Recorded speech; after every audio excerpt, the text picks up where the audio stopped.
What's up, guys? Back with another Foxbody update for you. Got the Roadster Shop Chassis sitting here on a set of Goonie wheels, and let's talk about those for a second. These things, Goonie wheels, they're called Goonie wheels, named after the company that makes them, G-U-N-I. They have a couple of different sets. But what these things are is they have a few different universal bolt patterns so that they can match up to a lot of different lug styles. They run a hard plastic wheel.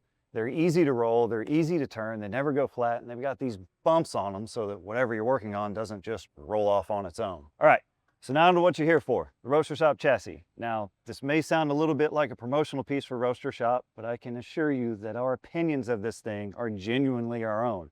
And it's based on our longtime kind of collective experience in this shop as professional car builders. All right, now we touched on a lot of points in the last video, but let's just make this quick and dirty. We're not building an all-out race car here. Kind of our goal is to build sort of an ultimate street machine car. And so what that means is we're looking for a balance of performance between stoplight to stoplight romps, good weight transfer and traction, and also great cornering and handling abilities if we want to take this thing to the mountain and do some curvy mountain runs.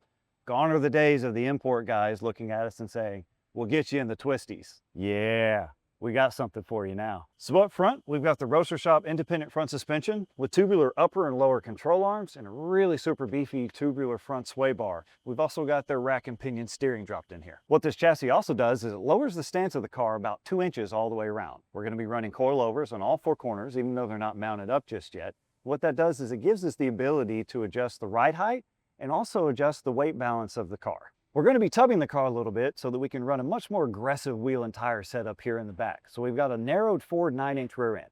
No, we're not running fatty slicks, but again, we're building an ultimate street car and we need all the traction that we can get. So I know what a lot of you are thinking.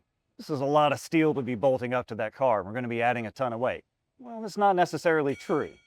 The amount of weight that we're going to be removing from the parts we're taking off is about equal to what we're adding back in. In fact, we're going to be saving a few pounds. So overall, this thing is a street hot rod dream. So as you can see, we've got our mini tubs here. We've got the rear wheel wells cut out and the original suspension mounting points ground off so that we can fit this up inside and get it roughed in and see just how far back we're going to have to take this sheet metal. The next step for us is we're going to take the car, drop it on the chassis that we just looked at and see just how much clearance we have. All right, so as you can see, we got a lot of work to do. So we'll catch you guys on the next update.